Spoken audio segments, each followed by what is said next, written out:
이제 오늘 우리는 히브리서 12장을 마치게 되겠는데요. 히브리서가 참 어려웠죠? 예, 진행하는 저도 상당히 마음에 좀 부담이 있었습니다. 오늘 12장을 마치면서 이제 실질적으로 마지막 대조의 이야기를 함으로써 마쳐지게 됩니다.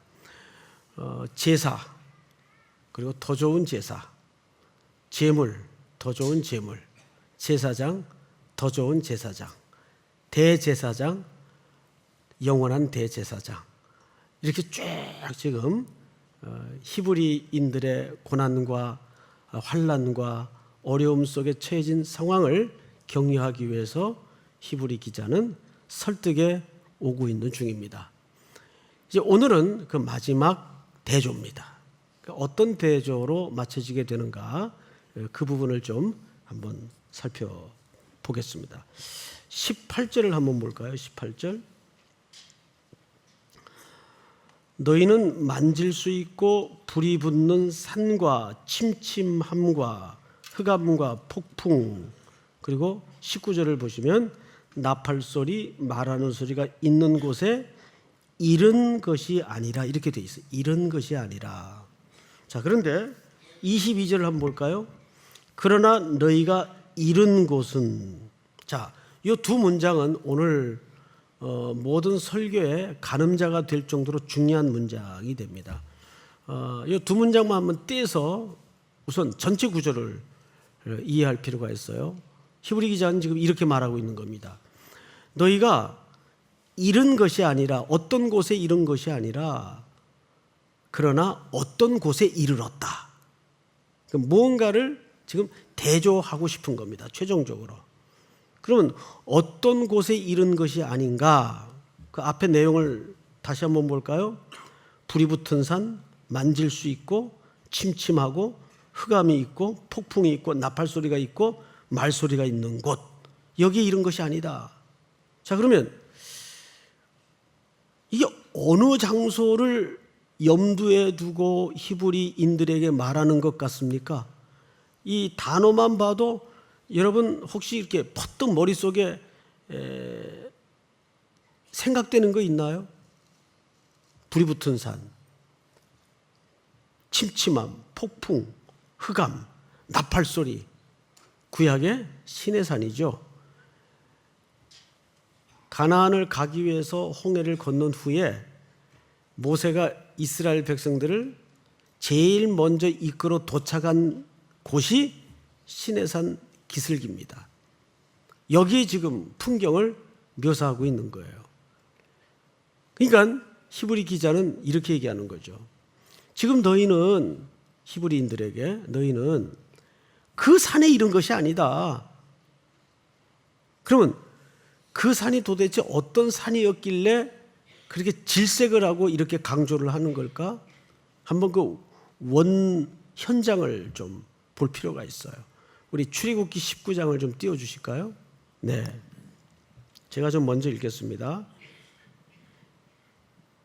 이 장면은 히브리인들이면 누구나 다 알고 있는 산이요 현장입니다. 셋째 날 아침에 우레가 있죠. 번개도 있어요. 빽빽한 구름이 산 위에 있고, 또 나팔 소리가 크게 들리죠. 그리고 진중에 있는 백성이 그 광경을 보고 전부 어떻게 했어요? 다 떨었어. 이 떨면 무서움에서 오는 공포입니다. 다음 절 같이 읽습니다. 시작. 모세가 하나님을 맞으려고 백성을 거느리고 진에서 나오매 그들이 산 기슭에 서 있는데. 18절. 시내산에 연기가 자욱하니 여호와께서 불 가운데서 거기 강림하심이라. 그 연기가 옹기까마 연기같이 떠오르고 온 산이 크게 뭐 했다고 되어 있어요? 흔들렸어요. 자, 그럼 이런 겁니다. 흑암, 불붙은 산, 그리고 침침함.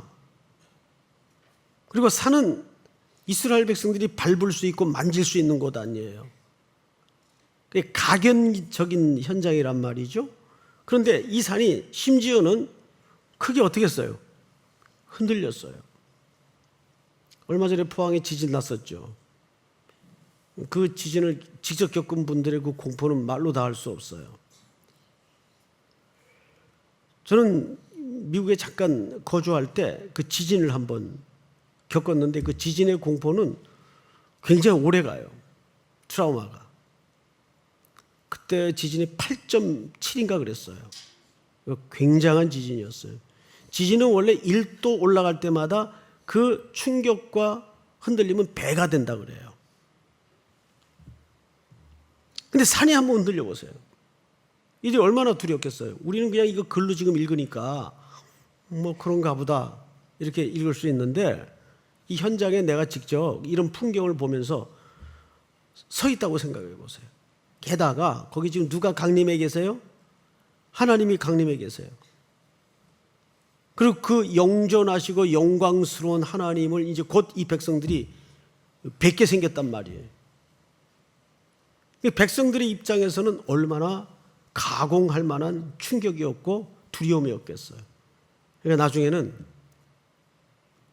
우리에게 말씀하지 마십시오. 우리가 죽을 것 같습니다. 백성들이 모세와 함께 이루고 나섭니다. 다음 절을 한번 볼까요? 19절 시작. 답할 소리가 점점 커질 때 모세가 말한즉 하나님이 음성으로 대답하시더라. 여호와께서 시내산 곧 그 산꼭대기 강림하시고 모세를 그리로 부르시니 모세가 올라가매 21절 시작. 여호와께서 모세에게 이르시되 내려가서 백성을 경고하라. 백성이 밀고 들어와 나 여호와에게로 와서 보려고 하다가 많이 죽을까 하노라. 네. 그러니까 백성들과 모세가 우리에게 말씀하지 마십시오. 그 장면이 오늘 히브리 기자에 의해서 실토되죠. 자, 19절을 한번 보십시다. 오늘 본문.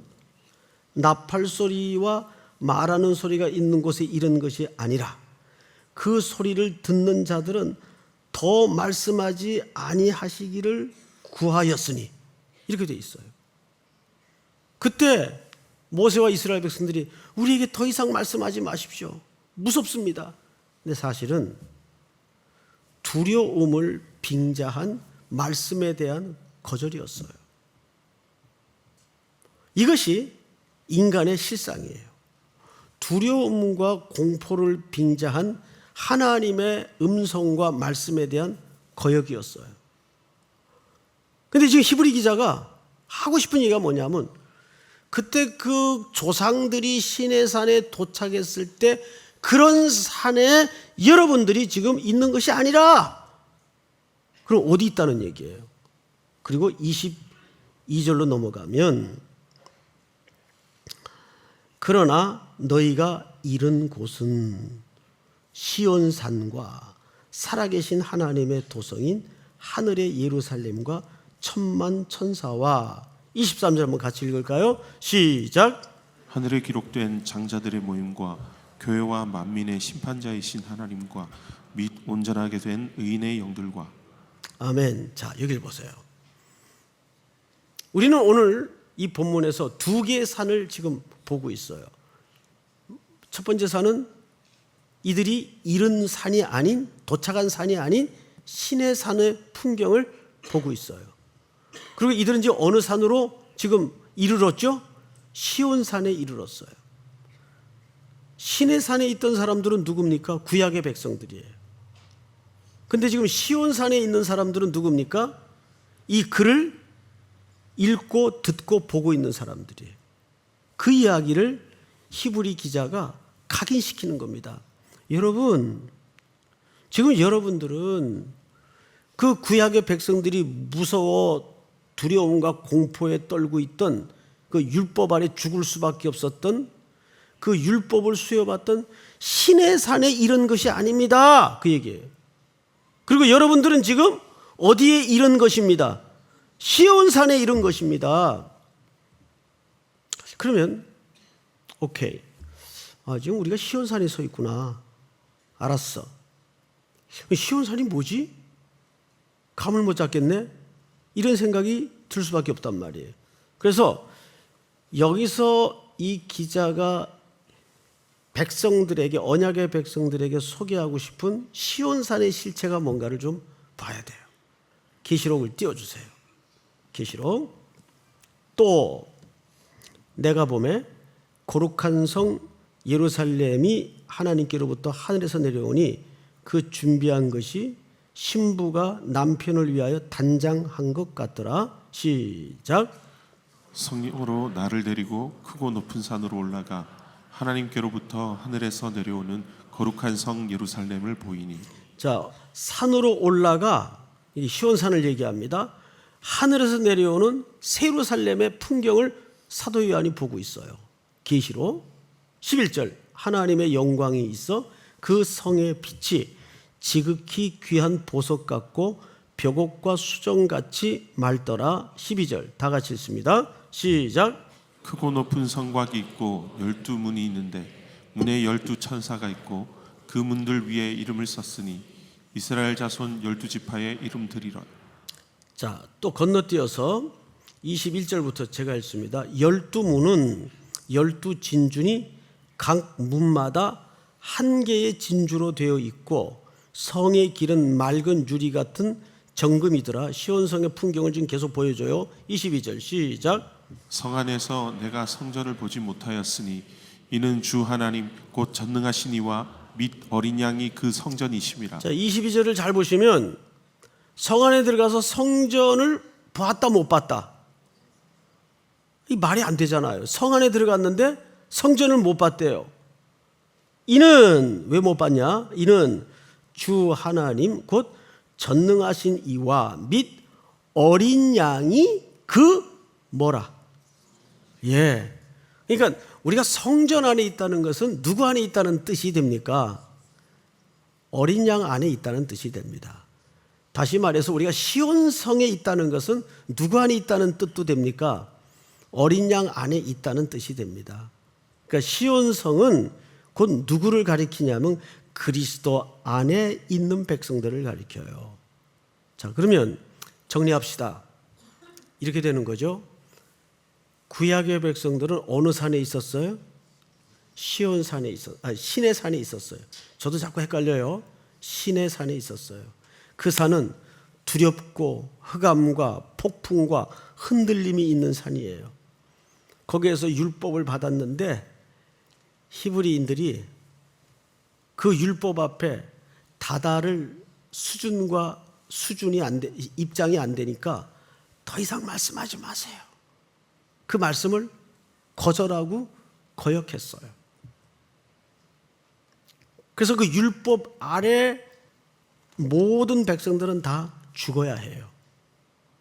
그런데 지금 우리는 어느 산에 옮겨져 있네요. 보니까 마지막 대조를 통해서 시온산에 옮겨져 있어요.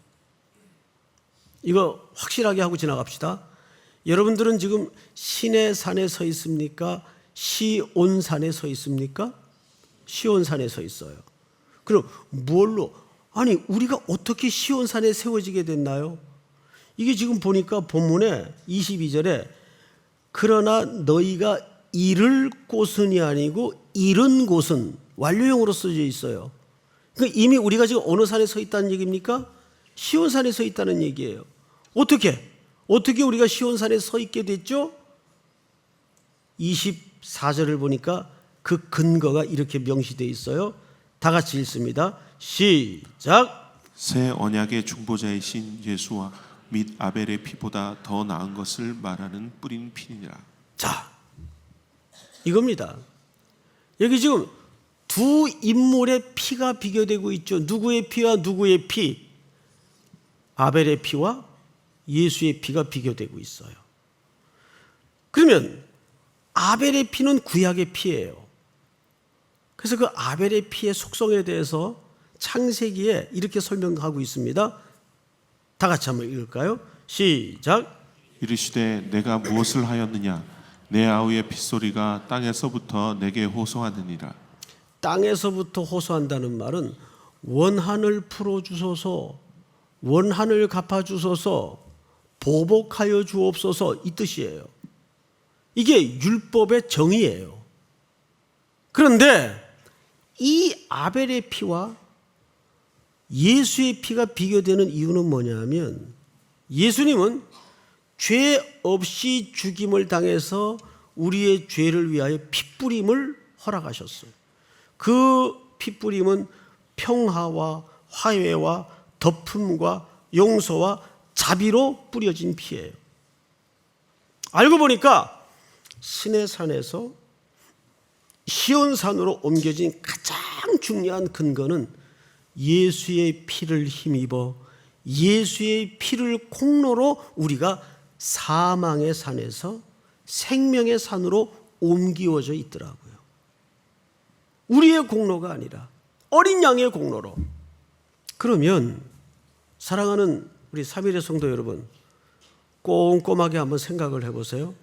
그럼 우리에게 남는 삶의 과제가 무엇이어야 할까요? 이렇게 제시되는 거죠. 자, 우선 26절을 한번 볼까요? 26절. 그때에는 그 소리가 땅을 진동하였거니와 이제는 약속하여 이르시되 내가 또 한 번 땅만 아니라 하늘도 진동하리라 하셨느니라. 자, 잠깐 저를 보세요. 아까 시내산에서는 땅만 진동했어요. 산을 대표하는 땅만 진동했어요. 그런데 한 번 더 진동이 있겠대요. 이건 최종적인 종말의 시간을 암시하고 있는 겁니다. 그때는 땅만 흔들리는 게 아니고 무엇이 포함되어 있습니까? 하늘도 포함되어 있어요. 그러니까 최종적 종말의 시간에는 땅만 흔들리는 게 아니라 하늘까지 뒤집어집니다. 완전히 흔들려요. 왜일까요? 두 가지 이유 때문입니다. 첫째, 소극적인 이유가 뭐냐면 이 땅에 영원하지 못할 것은 다 사라지기 위해서입니다. 흔들려야 이게 실체가 드러나요. 맞죠? 흔들려야 됩니다. 그러면서 동시에 적극적인 의미가 있어요. 영원한 것만 존재하게 돼요. 그러면 마태복음의 기사를 우리가 염두에 생각할 때 바람이 불고 창수가 났어요. 그냥 평상시에 멀쩡히 두 집이 서 있을 때는 몰랐어요. 그런데 바람이 불고 창수가 나니까 집이 무너지는데 모래 위에 기초한 집은 순식간에 사라지더라고요. 그런데 어디 위에 기초한 집은 멀쩡해요. 반석. 이 반석이 누구시죠? 그리스도를 대신합니다. 그러니까 모든 인류의 마지막 귀결은 그리스도 위에 기초한 삶인가 그리스도 위에 기초하지 않는 삶인가로 나누어집니다. 이게 종말의 마침표예요. 그래서 히브리 기자는 이 뒤틀리고 흔들리고 모순 가득한 허무 가득한 세상에 사랑하는 성도들이요, 왜 다시 시내산 앞에 서 있느냐, 왜 다시 율법으로 돌아가려고 하느냐, 이미 어린 양의 피로 우리를 어디에 세웠기 때문에, 시온산에 세웠기 때문에 그것을 누려라, 그 얘기를 하는 거예요. 그러면서 오늘 성경을 잘 보시면 이렇게 마감이 됩니다. 28절 그러므로 우리가 흔들리지 않는 나라를 받았은즉 뭐를 받자? 여기 은혜라는 말이 카리스라는 말인데 사실 이 카리스라는 말은 감사라는 말로 더 번역을 해야 됩니다. 그게 무슨 뜻이 됩니까? 이미 허락한 은혜, 이미 허락한 감사를 누려라, 그 말이에요. 우리가 등산 가끔 하죠. 요즘 분들 산에 많이 가지 않습니까?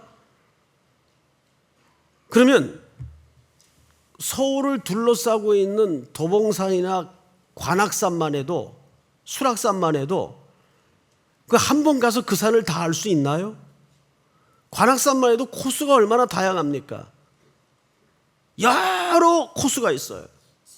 그리고 그 산을 한 번 가서 그 산을 다 알 수 없어요. 우리가 주님을 영접하고 믿어온 세월이 10수년, 20년, 30년이 지나도 그분의 은혜의 깊이와 사랑의 넓이를 다 헤아릴 수가 없어요. 여기서 말하는 것은 이미 시온산에 여러분들을 세운 만큼 그 시온산의 넉넉함과 부요함을 누려라 그 말이에요. 누려라. 감사함을 받아라 그 말이에요. 그러면 그 사람의 삶 속에서 가장 도드라지게 나타나야 되는 삶의 증상이 무엇이어야 할까요? 복음을 통한 기쁨이에요.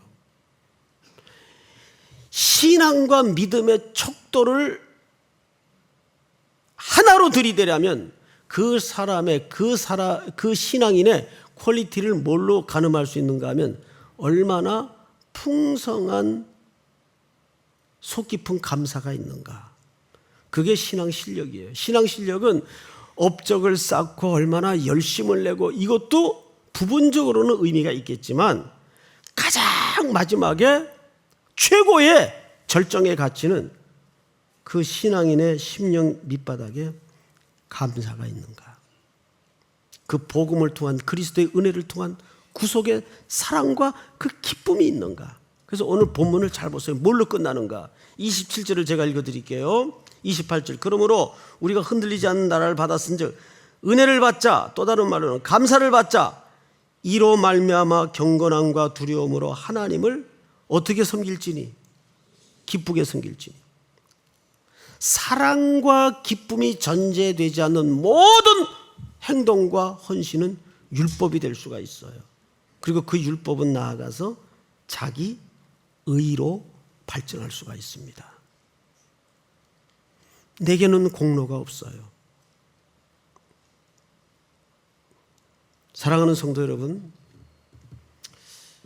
담임 목사로서 그 공동체 성도들에게 정말 가슴 절절한 소원이 하나 있다면 우리 성도들이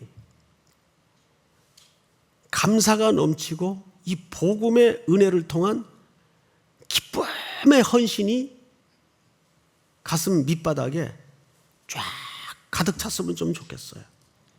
금년 한 해 동안 정말 멘탈이 정상적인 부모라면 하나님의 시각에서 어느 부모가 자녀들에게 거는 기대를, 이런 기대를 갖겠어요. 첫째 놈은 전 나한테 매달 얼마 좀 갖다 바쳤으면 좋겠고, 둘째 놈은 매달 뭐 좀 해줬으면 좋겠고, 이렇게 자녀를 수단으로 생각하는 부모가 있나요? 정상적인 부모라면 그러지 않아요. 정상적인 부모라면 자녀에게 유일하게 기대하는 하나는 우리 아이들 좀 행복했으면 좋겠다. 그리고 아이들 존재하는 것 자체로 그냥 기쁘잖아요. 어느 부모가 아이들을 생산하는데 태어나게 하는데 부부 합의하에 써먹으려고 애 낳는 부모 있나요? 첫째 놈은 껌파리 시키고 뭐 둘째 놈은 앵벌이 시키고 그럼 내가 한 달에 수입이 얼마나 되겠고, 그런 식으로 자녀를 이해를 갖고 관계를 갖는 부모가 있던가요? 그런 부모는 정상적이면 없어요. 그러니까 하나님이 우리 삼일교회 성도들을 바라보실 때 제일 먼저 원하는 가치가 뭐냐 하면 딴 거 없어요. 좀 행복한 성도가 되었으면 좋겠다. 좀 감사가 넘치는, 그 감사를 주신 은혜를 누리는 성도가 좀 됐으면 좋겠다. 부모가 쓰라고 용돈을 줬는데 안 쓰고 꽁꽁 감춰놓고 그러면 주는 부모도 그 기분 좋을까요? 속상해요. 제가 왜 저렇게 사나. 자기 좀 넉넉하게 필요할 때 쓰라고 용돈을 주는데 저거 못 쓰고 맨날 얻으러 다니면 그 부모가 기쁘겠어요? 똑같은 거예요, 여러분. 이 물질적으로 여러분 이해를 시키려고 해서 좀 죄송하긴 한데 하나님은 우리 존재 자체로 그냥 제일 기쁜 거예요. 그래서 행복한 성도, 감사와 기쁨의 헌신이 넘치는 한 해, 2018년 한 해가 될 수 있기를 축원합니다. 우리 다 일어나십시다. 주님 다시 오실 때까지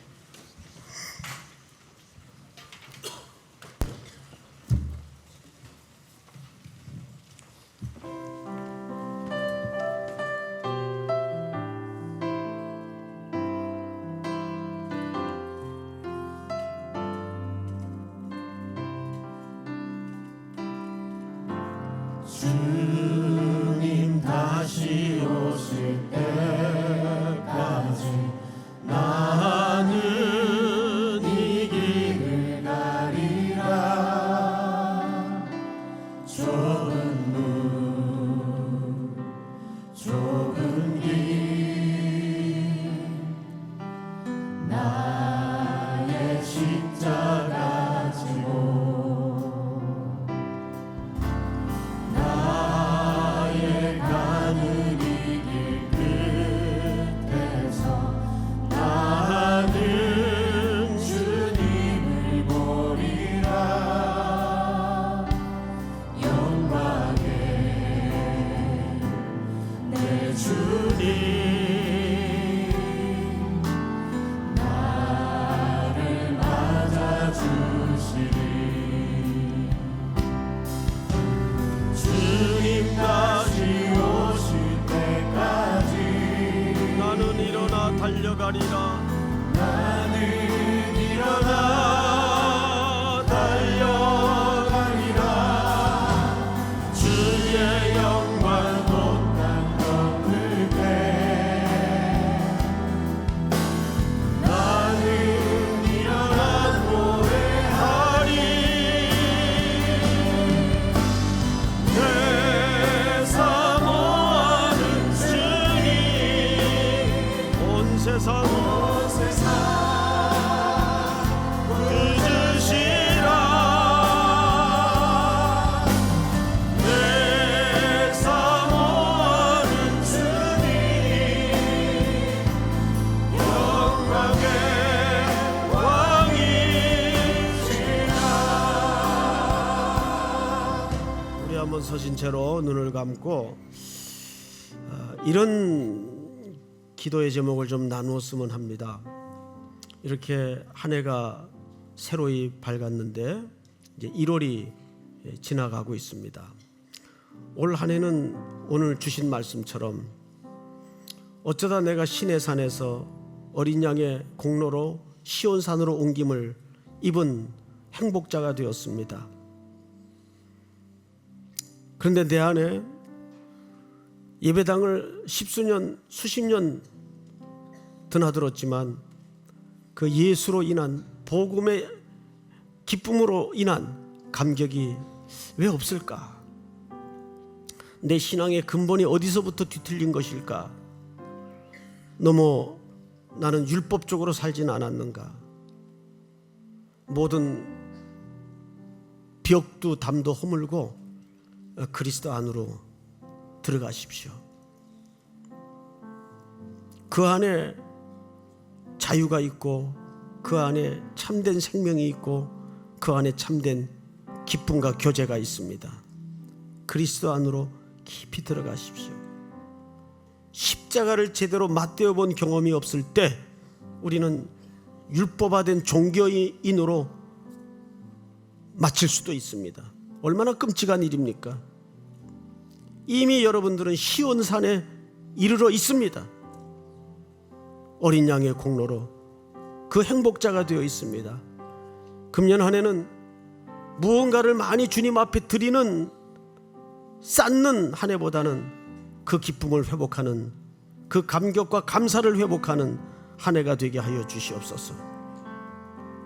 주여 부른 다음에 소리내어 통성으로 기도합니다. 주여